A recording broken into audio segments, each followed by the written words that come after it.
Nicole Smith. And Julian From Blood and Iron Martial Arts. We're here today to talk about cutting with a rapier.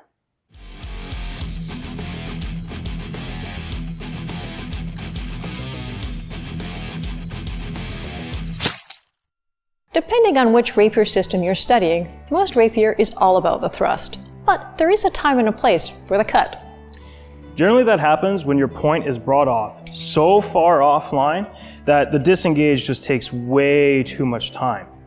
When you're in this position, generally speaking, you still want to keep the initiative, keep your opponent on the back foot. So the best way to do that is to roll up and throw your cut. Keep in mind, when you're facing an opponent and his point is on you, it's generally a bad idea to initiate with a cut. The minute I take my point offline, it's a straight thrust for him and game over for me. Generally, we make the decision based on what we feel on the sword. If he pushes on my sword just a little bit and stomps, I'm most likely going to attempt to disengage and come in for my thrust. However, if he continues pressure, I'm most likely going to let him start to power my cut. You can start using that energy by relaxing your grip and then learning to engage to drive the elbow. So as she pushes offline, I roll up with my elbow while relaxing the grip. And then once I start entering the exact cutting plane, I engage my grip again and then draw through for the slice.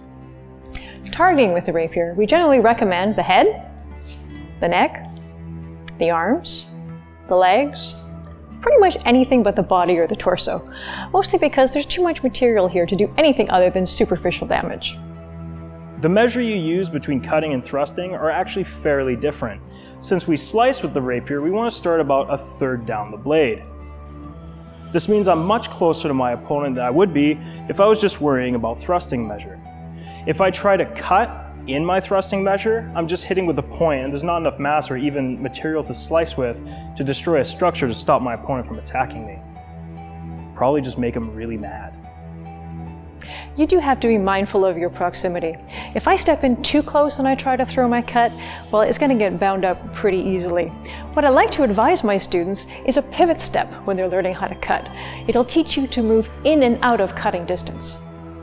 A rapier cut is more of a slice than a hew, and just like our other weapons, if you're just tapping with your sword or not following through, you're not going to cut through much. Since the mechanic is inherently so different from hewing, you do need to get used to it. So a drill that we like to do with our students is have them gear up and then offer targets to the legs, arms, or the head, and you're going to gently throw cuts and practice the slicing mechanic. So roll up, throw your cut, and slice through. Now remember, be gentle with your partners.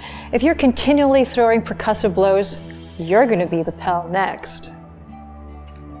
Cutting with the false edge of the rapier is much more difficult. Namely, one of the issues is being able to maintain the edge alignment through the duration of the cut. Let's say, for example, I wish to throw a false edge to her leg. It might be tempting in order to continue the motion to open my wrist up, but as we can see, I've now turned my flat on her leg, and we all know that that does absolutely nothing. If you want to use this cut and maintain your edge alignment, stepping will definitely help with that. What I want to do is pivot around his leg and draw through, as opposed to trying to step forward and pull back. This is really awkward. False edge cuts are inherently weaker because it's harder to keep that consistent pressure throughout.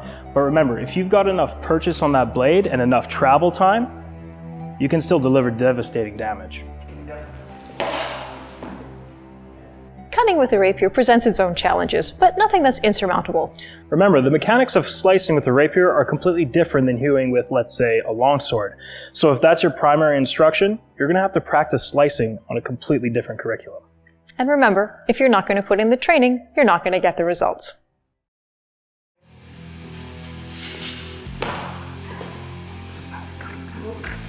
Did that just look like straight like a slap at my dick? Yeah.